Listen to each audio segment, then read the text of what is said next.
ચાલો સીધી જ વાત પર આવીએ. જ્યારે પણ સિસ્ટમમાં ખામીઓ દેખાય ત્યારે લોકો કોઈ ચમત્કાર કે મસીહાની રાહ જોતા હોય છે. પણ શું થાય જો તે મસીહા કોઈ મોટો નેતા નહીં પણ એક કોકરોચ એટલે કે વંદો હોય? જી હા, બિલકુલ સાચું સાંભળ્યું તમે. અત્યારે કોકરોચ જનતા પાર્ટી, ટૂંકમાં CJP નામની એક નવી પાર્ટી અચાનક જ ખૂબ ચર્ચામાં આવી ગઈ છે. આજના આ વિશ્લેષણમાં આપણે જોઈશું કે આ અનોખી પાર્ટી છે શું, તે ક્યાંથી આવી અને કઈ રીતે તે વિરોધ નોંધાવવાની એક સાવ નવી જ રીત રજૂ કરી રહી છે. આ કોઈ સામાન્ય પોલિટિકલ પાર્ટીની વાત નથી, આ એક ખૂબ જ રસપ્રદ વાર્તા છે. તો આખી વાતની શરૂઆત ક્યાંથી થઈ એ સમજવા માટે આપણે 16 મેના રોજ બનેલી એક ઘટના પર નજર કરવી પડશે. સુપ્રીમ કોર્ટના જસ્ટિસ સૂર્યકાંત દ્વારા એક ટિપ્પણી કરવામાં આવી હતી, જેમાં તેમણે કોકરોચ અને પરોપજીવી જેવા શબ્દો વાપર્યા હતા. હવે નિષ્પક્ષ રીતે જોઈએ તો જસ્ટિસની આ ટિપ્પણી ખરેખર એવા લોકો માટે હતી જેઓ નકલી ડિગ્રીઓ લઈને કાયદા અને મીડિયા ક્ષેત્રમાં ઘૂસી જાય છે. પણ ઇન્ટરનેટ પર તો વાત આગની જેમ ફેલાઈ ગઈ. ઘણા બધા પ્રામાણિક અને સંઘર્ષ કરતા યુવાનોએ આને પોતાના રોજિંદા સંઘર્ષ પરના એક સીધા પ્રહાર કે અપમાન તરીકે લીધું અને બસ ત્યાંથી જ આ અનોખા વિરોધનો જન્મ થયો. હવે આગળ વધીએ તે પહેલાં એક વાત એકદમ સ્પષ્ટ કરી લઈએ.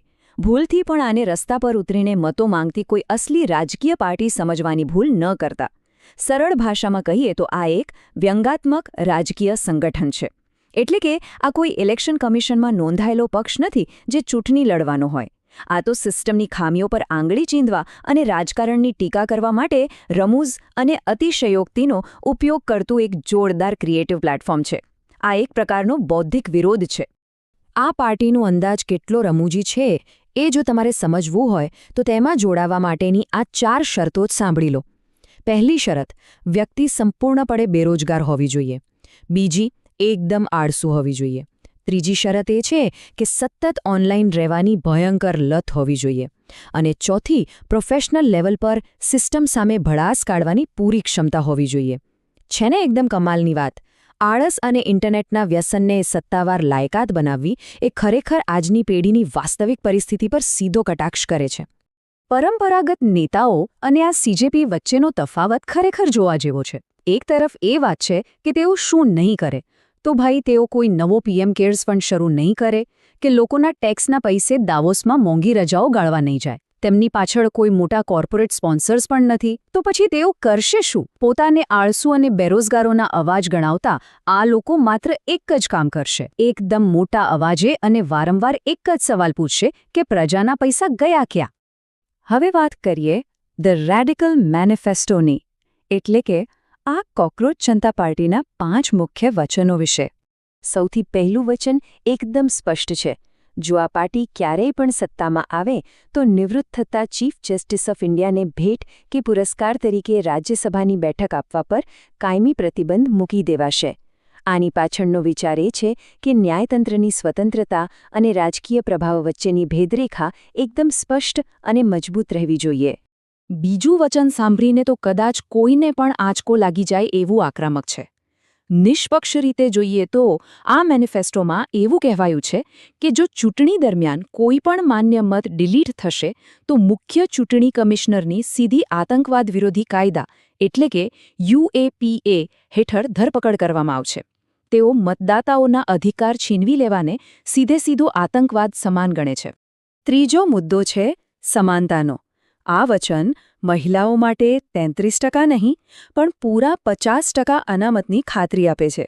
અને તેમાં એક ખાસ શરત એ છે કે આ અનામત સંસદના સભ્યોની કુલ સંખ્યા વધાર્યા વિના જ લાગુ કરવાની રહેશે. અને માત્ર સંસદમાં જ નહીં, કેબિનેટમાં પણ અડધો એટલે કે 50% જગ્યાઓ ફરજિયાતપણે મહિલાઓ માટે જ અનામત રહેશે. હવે ચોથા વચનની વાત કરીએ જે સીધું મીડિયાની જવાબદારી પર પ્રહાર કરે છે. આ વચન મુજબ મોટી કોર્પોરેટ કંપનીઓના નિયંત્રણમાં ચાલતી ટીવી ચેનલોના પ્રસારણ લાયસન્સ તાત્કાલિક રદ કરવામાં આવશે. આ ઉપરાંત રાત્રે ટીવી પર આવતા ન્યૂઝ એન્કરોના બેંક એકાઉન્ટ્સની ખૂબ જ ઊંડી તપાસ શરૂ કરવામાં આવશે, જેથી ન્યૂઝ રૂમમાં કોના નાણાકીય હિતો છુપાયેલા છે તેની પારદર્શિતા લાવી શકાય. અને આ 5મું વચન છે રાજકીય વફાદારી વિશે. જો કોઈ ધારાસભ્ય કે સંસદ સભ્ય ચૂંટણી જીતી ગયા પછી પોતાની પાર્ટી બદલે એટલે કે પક્ષપલટો કરે તો તેના પર ચૂંટણી લડવા અને કોઈપણ પ્રકારનો જાહેર હોદ્દો સંભાળવા પર પૂરા 20 વર્ષનો લાંબો પ્રતિબંધ મૂકી દેવામાં આવશે. આજના રાજકારણમાં જે રીતે પક્ષપલટાની રમત ચાલે છે તેના પર આ એક જબરદસ્ત કટાક્ષ છે. આ પાંચેય વચનો સાંભળીને તમારા મનમાં એક સ્વાભાવિક પ્રશ્ન ઊભો થતો હશે કે શું આ બધું માત્ર કોઈકની મસ્તી કે એક મોટી મજાક જ છે? જો ઉપરછલી રીતે જોઈએ તો આ આખો મેનિફેસ્ટો એક જોક જેવો જ લાગે. પણ જો થોડું ઊંડાણપૂર્વક વિચારીએ તો આ વ્યંગની પાછળ આજની યુવા પેઢીની નિરાશા, સિસ્ટમ પરથી ઉઠી ગયેલો તેમનો વિશ્વાસ અને બેરોજગારીની એક ખૂબ જ ગંભીર અને કડવી વાસ્તવિકતા છુપાયેલી જોવા મળશે. તમને થતું હશે કે આ અનોખા આઈડિયા પાછળ મગજ કોનું છે? આ વ્યંગના સર્જક છે અભિજીત ડિપકે. તેઓ અત્યારે અમેરિકાની પ્રખ્યાત બોસ્ટન યુનિવર્સિટીમાં પબ્લિક રિલેશન્સમાં માસ્ટર્સ કરી રહ્યા છે. અને રસપ્રદ વાત એ છે કે તેઓ અગાઉ આમ આદમી પાર્ટીની સોશિયલ મીડિયા ટીમમાં સ્વયંસેવક તરીકે પણ કામ કરી ચૂક્યા છે. એટલે રાજકારણ અને મીડિયાની તેમની આ સમજ જ આ કટાક્ષને આટલો ધારદાર બનાવે છે. અને તમે માનશો નહીં, આ વ્યંગાત્મક પાર્ટીની સ્થાપનાના માત્ર 2 જ દિવસમાં 500 જેટલા લોકો સત્તાવાર રીતે તેમાં જોડાઈ પણ ગયા હતા. હવે અહીં એક વાત ખાસ નોંધવા જેવી છે.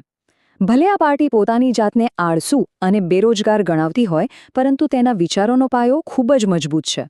અભિજીતના જણાવ્યા મુજબ આ સંગઠન બિનસાંપ્રદાયિક, સમાજવાદી, લોકશાહી અને જાતિ વિરોધી છે. અને તેના મૂળમાં મહાત્મા ગાંધી, ડૉક્ટર બાબાસાહેબ આંબેડકર અને જવાહરલાલ નહેરુના વિચારો રહેલા છે.